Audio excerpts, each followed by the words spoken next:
খবরের শিরোনাম আপনাকে চমকে দেবে, আপনার হৃদকম্পন বেড়ে যাবে, তারপর পুরো খবর জানার সাহস আপনার নাও থাকতে পারে।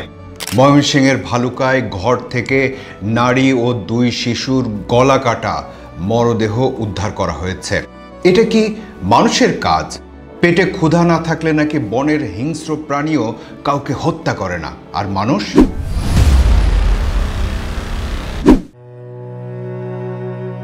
ময়মনসিংহের ভালুকা পৌরসভার 7 নম্বর ওয়ার্ড, পনাশাইল রোডের হায়ুম মিয়ার বাসা। সকাল থেকেই লোকে লোকারণ্য, হতবাক মানুষের ভিড়। এখানেই ঘটেছে ঘটনাটা। বাসার ভেতরে এক ঘরে খাটের উপর 3 জন নিথর দেহের মানুষ পড়ে আছে। তারা সবাই নিহত, গলা কেটে হত্যা করা হয়েছে তাদের। একজন মা আর 2 শিশু তারই সন্তান।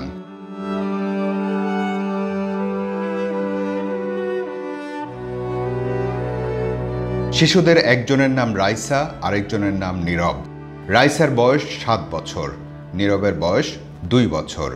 মায়ের নাম ময়না বেগম, তার বয়স 25 বছর। এভাবেও মানুষকে হত্যা করা যায়?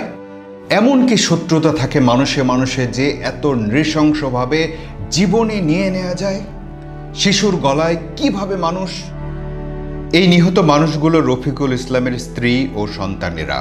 রফিকুল ভালুকার একটি পোশাক কারখানায় কাজ করেন। নাইট ডিউটি শেষে সকাল 9টার দিকে কর্মস্থল থেকে ফিরে দেখেন বাসার দরজা বন্ধ। অনেক ডাকাডাকি করেও ভেতর থেকে কোনো সাড়া পাননি তিনি। তারপর দরজা ভেঙে যা দেখলেন তা দেখার জন্য কেউ বেঁচে থাকতে চায় না এই পৃথিবীতে। যত্নে করা সংসারের গলা কেটে হত্যা করেছে কেউ। 2 বছরের অবুঝ ছেলে, 7 বছরের মেয়ে আর স্ত্রী। আহা, কাজে যাওয়ার সময়ও হয়তো সন্তানদের আদর করে গিয়েছিল সে।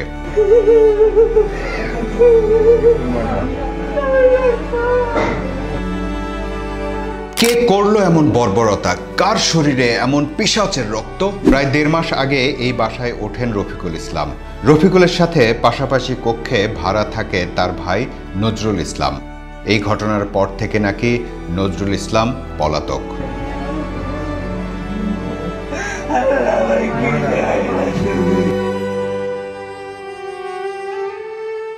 প্রাথমিকভাবে পুলিশ মনে করছে এটা একটা পরিকল্পিত হত্যাকাণ্ড। পারিবারিক কারণেও এই ঘটনা ঘটতে পারে। পলাতক নজরুলের বিষয়টিও গুরুত্ব সহকারে দেখছে তারা। আবার নিহত ময়না বেগমের স্বামী এবং রাইসা ও নীরবের বাবা রফিকুল ইসলামকেও জিজ্ঞাসাবাদ করবে পুলিশ।